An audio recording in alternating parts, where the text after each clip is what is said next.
Ah, all right.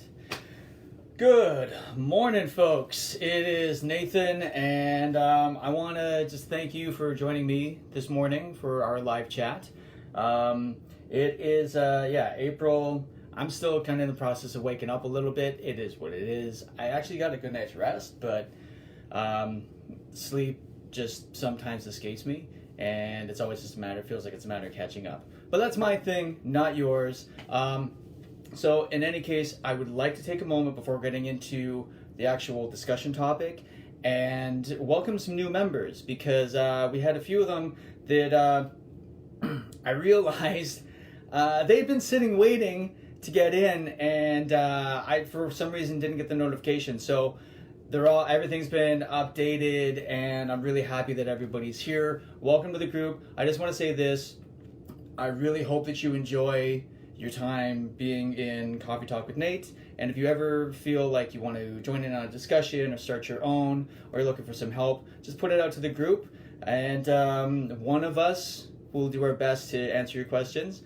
The other thing that I want to talk about as far as like general housekeeping, from this point on, the live chats are going to be going at 9 in the morning.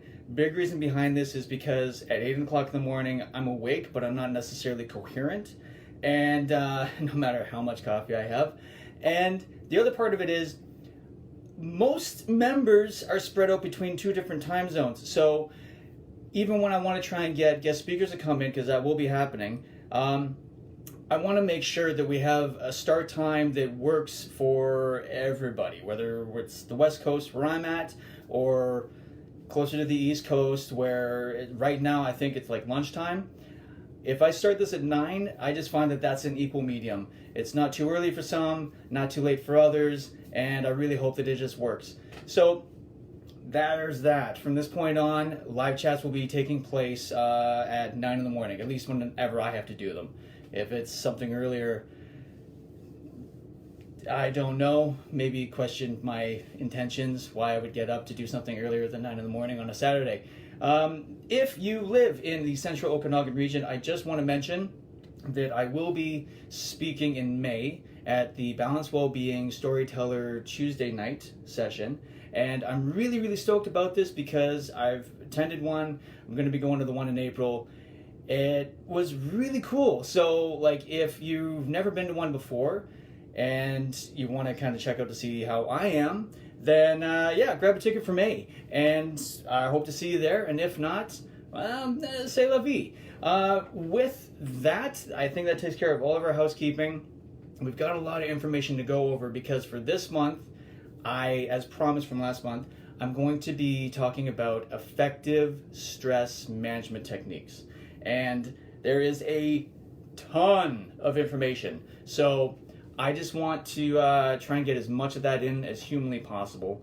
And with that in mind, let's get it going. Just give me 1 second. I'm just going to get my notes because, like I said, there was a bunch of stuff to get out of the way.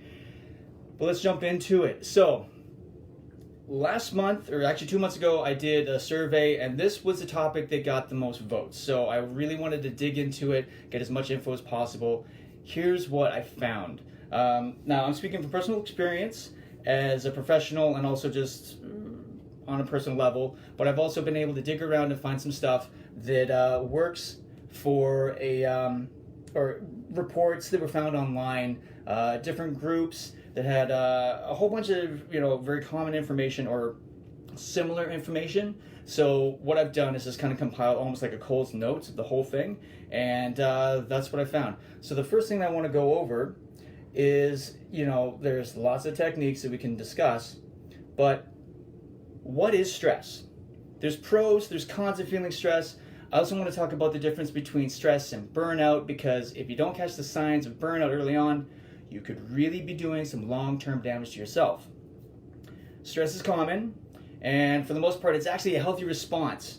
It initiates our fight or flight response in certain situations. It's actually an evolutionary drive that we as humans have kept throughout the ages. Essentially, our stress response is meant to keep us alive. It's a temporary increase of our awareness, and it can actually improve our physical performance. You can go ahead and Google that if you don't believe me. While you're there, you try and find a correlation between wind farming and cancer. Tell me what you find. Stress can, of course, be harmful. It's really what most people kind of focus in on. And what we want to keep in mind is harmful in a number of ways.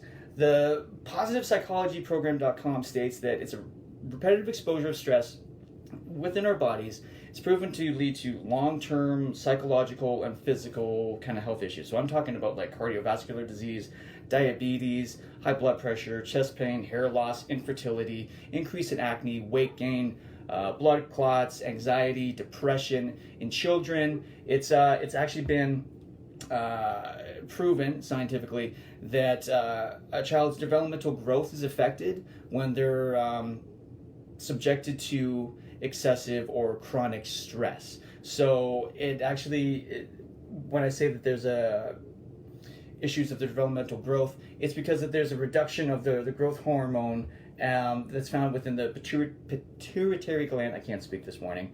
And that's just as I believe that kids are our future, so it's really, really important for all of us to keep in mind that when we start to see the signs and symptoms, to kind of jump in on that, because kids may not necessarily come out and say, hey, I'm feeling stressed, or I'd be really surprised if many young children especially would be able to say, hey, I'm feeling burned out. And if they were able to use that terminology, I'd be impressed and a little afraid all at the same time. Unhealthy stress. So some of those signs and symptoms, could include, but they're not limited to, lack of sleep, decrease in sudden appetite, alcohol or reliance on other substances, irritability, anger, depression, exhaustion, excessive sweating, stomach pain, nausea, obsessive or compulsive behaviors. Like there's a lot that's just the tip of the iceberg, really. And if it's all left unchecked, then we've actually got a bigger issue, because that stress in your life could do like long-term damage. And I've said this before, it can take over, leave you burned out. I've been there personally, and it takes a lot of healing to get back to that fresh start, that point of zero. So what's the difference between stress and burnout? Let me break it down for you. Stress, like I said before, is our fight or flight response, while burnout is that accumulation of excessive stressors, and that's over time, and it usually results in unmanageable levels of stress. And it's like thinking of burnout as being the moment where you can no longer cope with the stress in your life. Stress is more or less inevitable, but burnout is something that can actually be prevented. So, discussing some tips, some techniques, some tricks to effectively manage our stress levels. For all you chocolate lovers out there, I found a report that actually states eating dark chocolate can reduce your stress levels, but also so can a good laugh. So watch a comedy, read a funny article online, it'll start to lower your stress. In fact, laughter can actually lower stress hormones like cortisol, I can't speak today, epinephrine, adrenaline, and it actually increases our immunity. Before you can look at managing stress, you need to identify the source of your stress. So some of those stressors might be changing jobs, loss of work or moving, even going through like a divorce or a breakup. It can be really easy to overlook how our thoughts or feelings and our behaviors can contribute to our everyday stress levels. HelpGuide.com uses this example. You might be constantly worried about work deadlines, but perhaps it's your procrastination, not the demands of the job, that are creating the stress that's in your life. So just take a moment, first off, to look at your habits, your attitudes, and maybe any excuses that you have to identify your stress. Because until we personally take responsibility for our own role in it, our levels of stress will never actually subside, and they will continue to feel like it's all out of control. Now, some common tips to manage stress and avoid burnout do include taking a break or a vacation, exercise and a healthy diet, smiling, laughing, meditation or yoga, finding some sort of social supports. And these are all great tips, but they may not always feel achievable. And at least not right away. Not everyone can just immediately take a vacation. When I finished college, I started work immediately. There wasn't any vacation time on my radar until at least a year. After getting married, we didn't even have our honeymoon until about 2 years after the fact. And that was just because of work. Meditation sounds great, but if you have kids, you know that peace and quiet is actually a commodity that's not easily obtained. Exercise, healthy diet, they're pretty simple, but you really need to get past your own attitudes and your excuses before really jumping into those waters. So what are some of the things that we can do on a day-to-day basis? Here we go. First, understand that you're stressed. Understand what that stress is. What does stress look like to you? It can be different to everybody, so just keep that in mind, that what stresses you out might not be the same for something else. Just like the signs and symptoms you pick up on could be different between yourself and a friend or a family member. Identify the stress source. Is it work? Is it family? Is it working with family? Do you fear change?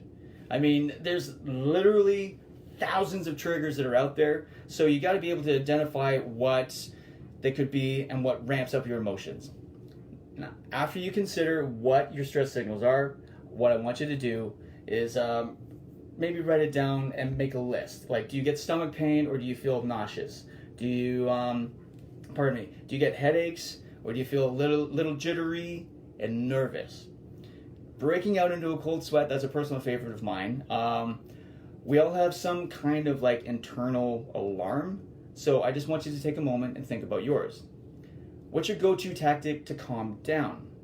Some people will walk, some people will read or knit, while some folks just need to be around other individuals, good friends or family. Yes, that does include our fur babies. They're just as important as our human companions. But you've got to just understand and recognize that not every coping mechanism that we have is actually going to be healthy. Self-medicating with, say, like overeating or becoming dependent on drugs or alcohol, it might help to cope with what's stressing you out, but it could very easily become a slippery slope into a much larger problem emotionally and physically. So I'm speaking from personal experience here too. Trust me, I know. When you hit that point, it can be really difficult to kind of get back up to where you need to be. Find some healthy stress management strategies. They're out there. Now, if you've already identified any current unhealthy coping mechanisms or tactics that you have, start to switch one out for something healthy. So, as an example, positive psychology program uses overeating as their example. It's instead of stress eating, try meditation. I'll take it one step further and I'll say baby steps. If your go-to is stress eating on junk food, switch out the junk food for like fresh fruit or sliced veggies. It takes like 5 minutes to make. It's so much better for your body. I used to smoke, and whenever I would get stressed out, but I was able to switch out of smoking to trail mix and then eventually just quitting smoking altogether. Because along the road I also found other healthier stress management techniques. American Psychology Association suggests switching out one behavior at a time. It's way more successful than just trying to get rid of all your vices all at once. So I would think about the one that's the biggest in your life, trade that off first, and then move on to the next one. You need to take self-care very seriously. You need to make that a priority. You're going to probably feel selfish. You're probably going to feel like your needs aren't nearly as important as somebody else's. But the fact of the matter is, you're no good to anybody if you're burned out. So practice some self-care. Exhausted and on the brink of just collapsing does no one any good. Self-care can actually be pretty easy to get a handle on. I'm talking about having enough sleep, proper food, finding some personal downtime. Exercise, those are usually the most overlooked, but the easiest ones that we can kind of go to when we're in a pinch looking for like self-care. Next thing that I want you to think about, and this is super important, so repeat after me. Are we ready? We're good? Okay. There is no shame in asking for support. Again, I'm going to say that there is no shame in asking for support. Having worked as a child and youth worker in what were some really effed up situations, I got into a mindset that as a counselor, asking for support or even seeking counseling for myself was a sign of weakness. Nothing could be further from the truth. If I had taken the time to actually seek help and make an attempt to work through what was going on, manage my stress, deal with it all at the time, I wouldn't have burned out when I did, because it did happen. It actually happened twice. And it made me realize that believing in counseling as a sign of weakness is just complete and utter bullshit. So please do me solid, and if you need to, go out and ask for help. If you ever feel overwhelmed by stress, there are supports that are out there. I'm here for you, but there's so many other friends and family in your life that would probably be able to help. If you want some professional help, counseling or whatever, what is in your area, hit me up, message me, and maybe I can hook you up. If not, I know that there are members in this group that could just as easily make some suggestions. There's lots of resources that are out there. And even if you need to, take a look and see what's going on for resources that may be available through work. I had it was the EAP when I was at one of my employers, and I believe it was stood for employee. I'm going to get this wrong. Employee Awareness Program, and I most likely messed up the name. But in any case, it was essentially a resource that if any of us felt stressed out, and not just for me, it was open to the whole family, my wife, my kids if they needed it. Hop on the phone, you talk to a counselor, and share what you need to get off your chest, and if required, then look at some potential like community resources or professional agencies that might need to jump in. They're out there, so please don't keep it all to yourself. Talk to somebody, and that's like the first step. If you ever feel like you're on the brink of burnout, seek support. Okay? Now there's 3 very specific strategies that you may have already heard of, and I'd like just to take a moment to discuss those for just a moment. So there's an action-orientated approach, and that means, of course, taking action to change a stressful situation. The way that kind of looks is, step 1, be assertive. Clear and effective communication is key.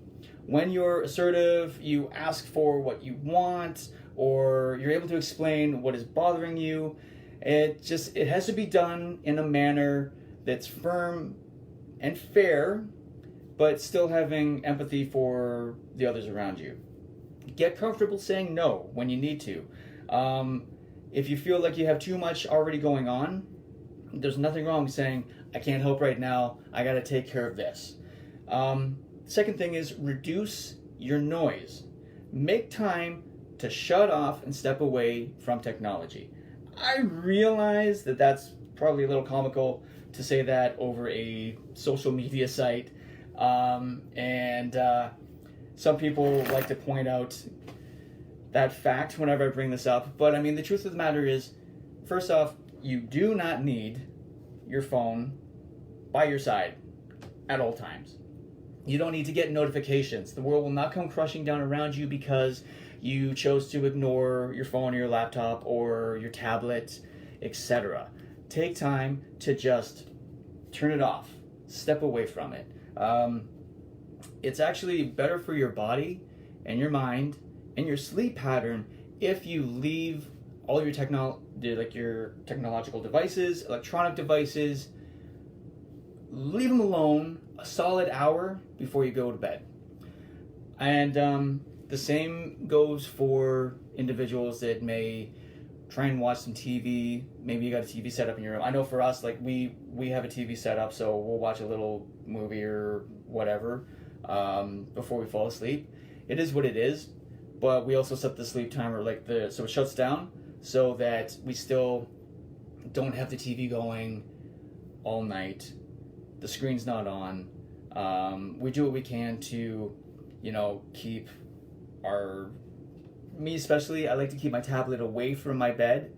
I'm old school. I think of like cell phones and tablets and there's the fear of, I'm getting a tumor from all of it. So I try to keep it away from my head as much as possible. And that includes, in the bedroom.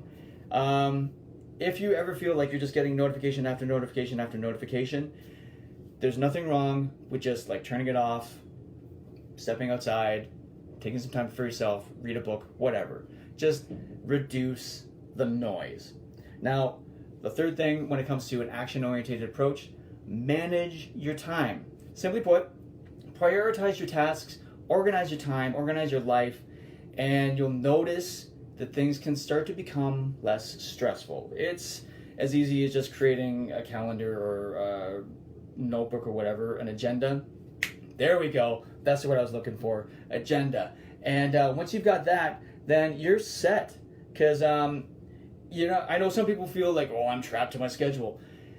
Sure, I kind of feel like that way sometimes too. But at the same time, there's some, relief in knowing that I can quickly be like, okay, here's my day. Here's what I need to do, the phone calls I need to make, or whatever appointments or meetings I have going on. And I feel a little more at ease than just kind of flying by the seat of my pants and getting that notification half an hour before my meeting, and then being like, oh crap, I gotta hop in the car, I gotta get to where I need to go, or I gotta come up with some sort of magical excuse because I know I'm gonna be late. The other thing I want to talk about, create boundaries. This was a big one for me, but boundaries outline what behaviors you're willing to tolerate or what you're willing not to tolerate. Healthy boundaries, they're essential for living a very stress-free life, and they help to build up our own self-respect. I ended up at a point for a moment in my life where I really just felt like I could take on anything, or I was also willing to just let people vent. And I just ended up, especially at work, there were moments where I just felt like I was just like an emotional punching bag. And we were taught, it's just water off a duck's back. But at the same time, it does take its toll.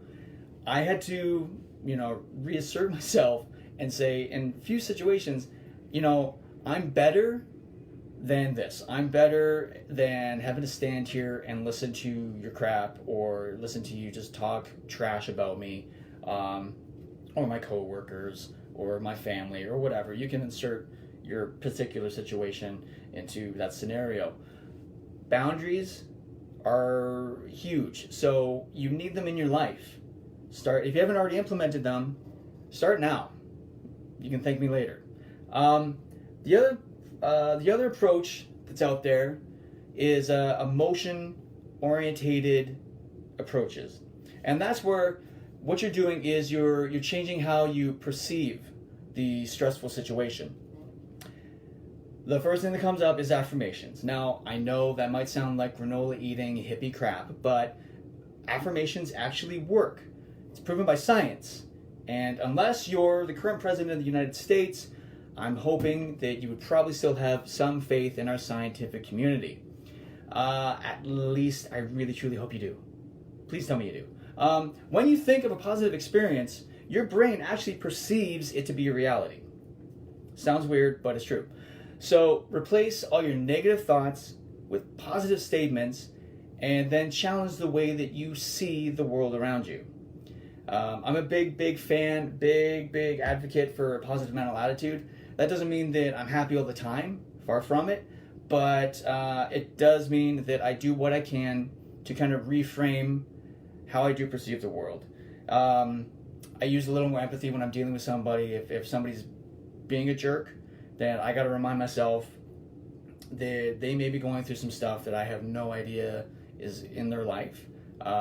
And their behaviors might not be really truly aimed at me. It could just be that I'm kind of like in the crossfire. It is what it is. The other thing that comes with the emotional approach is cognitive restructuring. This is a huge component of cognitive behavioral therapy, or CBT. It was first developed by Dr. Albert Ellis. It's essentially understanding that our negative emotions and then challenging these sometimes, incorrect beliefs that would actually cause them. Finally, there is acceptance orientated approaches. And this is where we just, see the stressful situation and realize that it's something that's just kind of like out of our control. Ways that we can kind of create more of a stress-free environment is when you're using this approach is first off, diet and exercise. It's, I know I've mentioned this a few times, not just today, but I keep bringing it up, but it's true. If you eat a whole bunch of unhealthy food, you may become an unhealthy dude or Betty. I'm not going to try and put labels on anybody here, but you know what I mean. Reducing your intake of alcohol, your sugar, or even caffeine is proven to reduce anxiety, although I would argue that last point. Exercise can actually reduce your stress, and I'm very serious about this because speaking from personal experience, exercise has been proven to be as effective as antidepressants in relieving mild depression. I'm not talking about like some people have severe depression. I've seen exercise help with those cases as well, but definitely if you're going through any kind of like periods of mild depression, hop on a bike, go to the gym, go for a run, whatever. Exercise actually doesn't hurt, it helps. So I know burpees suck, but not as much as depression. So really, when it comes down to it, get moving. You need to take time to talk it out. One of the worst things you can do is bottling up your stress and not sharing your concerns with someone that you may trust. That could be friends, that could be family, might be a close coworker, whatever. Honestly, your worries sound way less problematic when you start saying them out loud. And I know that not everyone is comfortable sharing with somebody else, so if you need to, take time to write down your emotions, write out how you're feeling. For me, when I was a teen, I would write everything out, and that actually led to me writing music, and then I got the chance to perform, and then performing became my therapeutic milieu. I felt 10 times better, and none of that would have happened if I hadn't started actually, writing things out. I was at a place where I didn't feel comfortable talking to anybody else. I had already gone through counseling a few times, and I was just at a point where I was like, no, I really don't. I just want to be myself. But writing it down, writing it out, that jump started the whole process. So the final thing that I want to talk about when we're dealing with this final approach is sleep. And it's easy to preach, harder to put into practice. I know, I've got kids, I love them. Between 2 kids and a dog, getting a good night's sleep is not always happening, but it is uber important to recharge your own internal battery. So then you can deal with the stressful situations. You're not going to deal with something properly if you're feeling irritable. If you're Captain Grumpy Pants, it's not going to do you a damn bit of good dealing with that stressful situation. It could actually make things worse. So do what you can to actually get some rest. Take the time to try and catch some solid Z's. The actual exact amount is still up for debate, but I would say approximately 7 to 8 hours would be really beneficial, and I would highly recommend trying to grab that. So if you can, grab some solid sleep.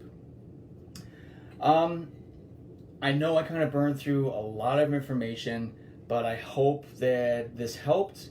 I hope that there's some good takeaway. Ladies and gentlemen, I'm going to take some, I don't even know what time it is right now, but I'm just going to say that's all I got to share for today. I'm always open to